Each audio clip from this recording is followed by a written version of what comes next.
Spring brings many things. New plants, new life. Things that you would expect for early spring. You see, in the Isle, spring is one of the most important seasons here. So, after a long hiatus, I think it's time we visit back up on this old place, lost to time. A brown bear stumbles out of the plains into the jungle. He has recently come out of hibernation and is looking to hunt, as he has not done that in a while. See, because it's the end of the Cenozoic peak season, he has little to nothing to hunt, so he must find something quickly. But he spots something. A titanoboa feasting on a dead Styracosaurus, a juvenile, not much older than 3 weeks. This is the perfect opportunity for the bear. 2 meals in one. He hides behind a little bush, not covering much, but the titanoboa does not really seem to notice him because they are very much feasting. The bear leaps and gets a bite onto the titanoboa's neck. The bear feasts on the titanoboa. Blood everywhere. It's not much of a meal, but it's enough to hold him over for a couple weeks. He gets out of the feast and walks off, going to do something else. Another beautiful part of the Isle. This tree has only it's starting to blossom. You can see on the bottom, some of the plants have blossomed already, leaving bees and other small insects that pollinate to, do that. Three Claw, an old friend of ours, walks this area. He barely survived the winter, as the lack of large herbivores really almost killed him. Not good. He walks on this rock, an old one that we've seen many times before. He almost seems to be smelling the plants, as in a way of him recognizing the beauty of what we have left here. Eventually gets off the rock, begins to walk over, maybe going to hunt for something, maybe just to view what there is around here. After about 30 minutes of walking, Three Claw finally finds a place to rest. It's a nice area. Wind is very high, but it also provides a chilling breeze to the new warm weather that is hitting the Isle. Rocks here have been stained with blood for centuries, and we've seen them. And this place has been breeding grounds for also centuries. As you can see, tall grass sometimes forms here, but overall, it's just very nice and calming. Three Claw starts to go down and lay down, ready for a rest. A well-deserved one, that is. An old breeding ground. The raptor's den. Long abandoned, as they've moved on to other places. Now, this place is deserted. No one really wants to go here anymore, as the scent of raptors really ruins the vibe. But some herbivores that are dumb enough to actually go in here end up finding a pretty good feast. Like Zeb, a male zebra. He was born only about 2 months ago. But because of the need to grow big in the Isle, he's already fully grown. Almost all the Cenozoic animals here on the Isle have accelerated growth rate in order to survive. He looks around. He sees all the all the dried berries that are scattered around. But he ends up going for just some classic leaves.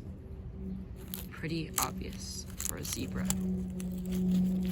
Who doesn't know is that Zeb is actually being stalked by something much larger than him. Dire, the dire wolf. You know, fun fact about these animals is they were recently re-bought back from extinction.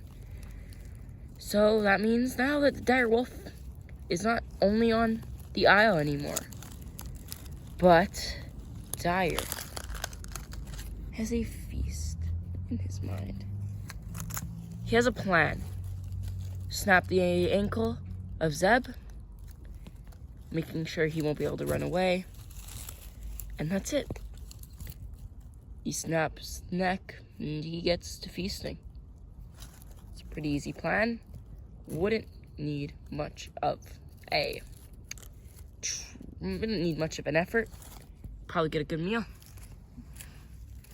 He leaps and tackles Zeb and bites down on his ankle. Zeb screams in pain from this bite. Meanwhile, Dire is still chipping away at this leg, making sure it's broken. Eventually, the leg is fully broken, and he goes in for the final strike. An unfortunate death in the Isle. Zeb had a pretty good life. Zeb was promising. He might have ended up being somewhat of an actual important character. But he fell victim to one of our Cenozoic characters. Dire gets on top of the body, happy with his kill. Dire has really made this place his hunting grounds, as the stuff that does wander in here is very easy to kill. He howls to everywhere, hoping that eventually another dire wolf will howl back. Here we see Scuttle. He's sunbathing on a rock, as that's what he enjoys to do. He was kicked out of the herbivores, as now they view him as a very deadly carnivore after the winter, when he attacked them.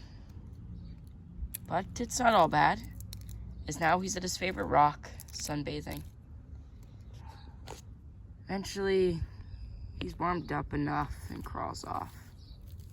It's marked with a scent, so no other Dimetrodon will go and,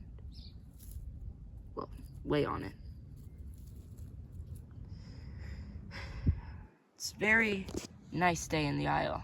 Surprising after the blizzards, snowstorms, and all the worst things you could ever imagine. A very fresh part of the grass lays there, open, perfect for herbivores. And a herbivore is taking use of this. Toxin.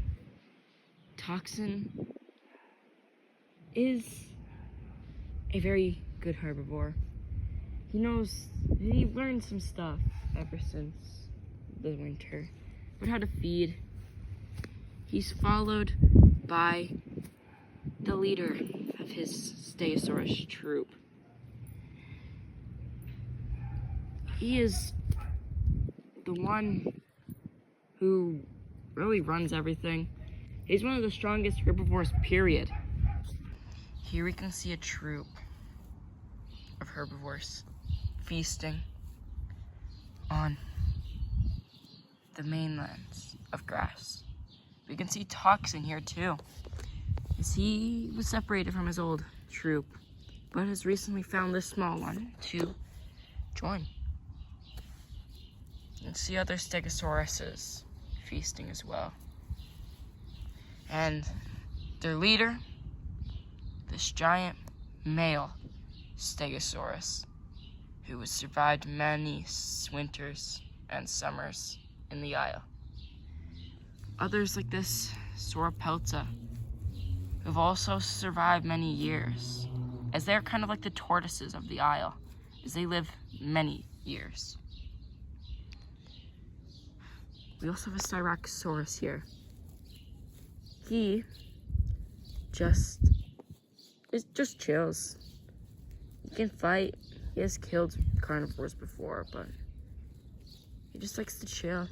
He's not more brutal or like aggressive as others in the species are. He just likes to stay by himself and just do what he wants to do. I don't know. Toxin just feasts now. He's more laid back. That is, ever since he ran into a Carcharodontosaurus and almost got killed.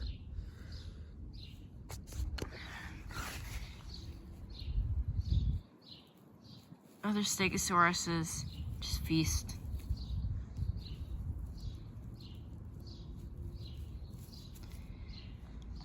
This troop is more of like a funny bunch. They don't really have any connections to each other. They just have fun together. And they just eat like any herbivores would.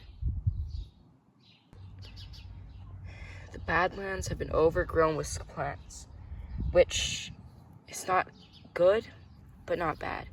They could use this, but again, it's the Badlands. Most of the creatures here, and most of the plants here, have more competition, and that's not good. But someone that, well, was thought to have died a long time ago walks out. Infrared, the Giganotosaurus, just walks these plains. He's still an apex predator. But ever since that giant fight in season 1, he's not been the same. We are surprised he even survived this, as some of the injuries he had would have been life-threatening, but again, he's just been surprising. He just surprises us every day. He's one of the last remaining large predators on the Isle. And what I mean by large predators is not, like, there are still lots of Giganotosauruses on the Isle, and lots of T-Rexes, and lots of Spinosaurus's, and stuff like that. But none of them have grown to his size. He is about a bit like 10 or so feet taller than what you'd expect for a normal Giganotosaurus to be. Which means he eats a lot more than the others. But